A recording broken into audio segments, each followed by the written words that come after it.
মহান, এত বড় চিতল আমি জীবনেও দেখিনি। এটা হাটে নিলে অন্তত 1500 টাকা পাবো। আজ আমাদের কপাল খুলে গেল। মন্ডলের শকুনেরা দেখার আগে আমাকে হাটে পৌঁছাতে হবে। আজ আমি দৌড়াবো।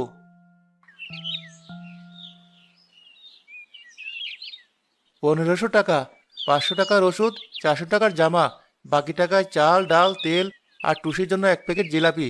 আজ রাতে আমরা রাজকীয় খাবার খাবো।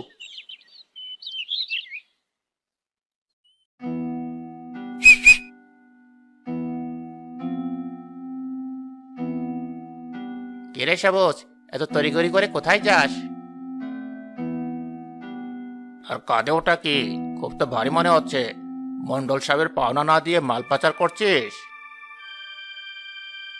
শেরু ভাই, কালু ভাই, আমাকে যেতে দেন, আমার খুব তাড়া।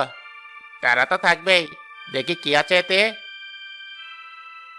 ওরে বাপরে বাপ! শেরু ভাই, দেখো, এ তো সাগরের রাজা।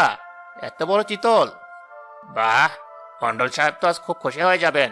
হুজুর কালকেই বলছিলেন চিতল মাছের পেটি খেতে মন চাইছে। সৃষ্টিকর্তাই ব্যবস্থা করে দিয়েছেন। না ভাই, না, এই মাছটা নেবেন না। দোহাই লাগে আল্লাহর। আমার মেয়েটা একটা জামার জন্য পথ চেয়ে বসে আছে। আমার বউটা ওষুধ না পেলে মরে যাবে। এই মাছটা বিক্রি করতে না পারলে আমি শেষ হয়ে যাব। তুই শেষ হবি না শুরু হবি সেটা দেখার সময় আমাদের নেই। মন্ডল সাহেবের এলাকায় মাছ ধরেছিস, এর মালিক মন্ডল সাহেব। মাছটা নামা। আমি গত সপ্তাহে আপনাদের সব সুদের টাকা দিয়েছি। এই মাছটা আমার হকের ধন। গরিবের পেটে লাথি মারবেন না ভাই, আল্লাহ সইবে না।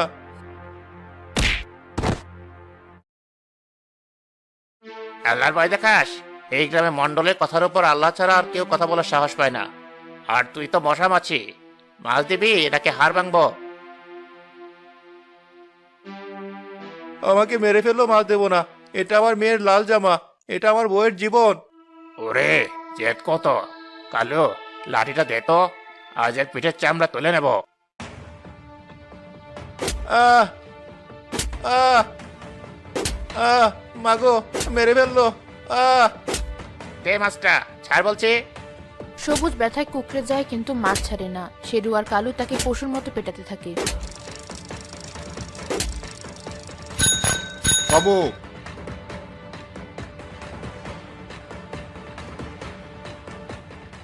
আরে ডাক্তার সাহেব যে, আপনি আপনার পথে যান। ছোট লোকের বিচার হচ্ছে, এখানে ভদ্রলোকের কাজ নেই। বিচার? একজন দুর্বল নিরুপায় মানুষকে দুজন মিলে পিটিয়ে আদমরা করাকে তোমরা বিচার বলো? ছি! পুরুষ মানুষ হয় লজ্জা করে না? ডক্টর, বেশি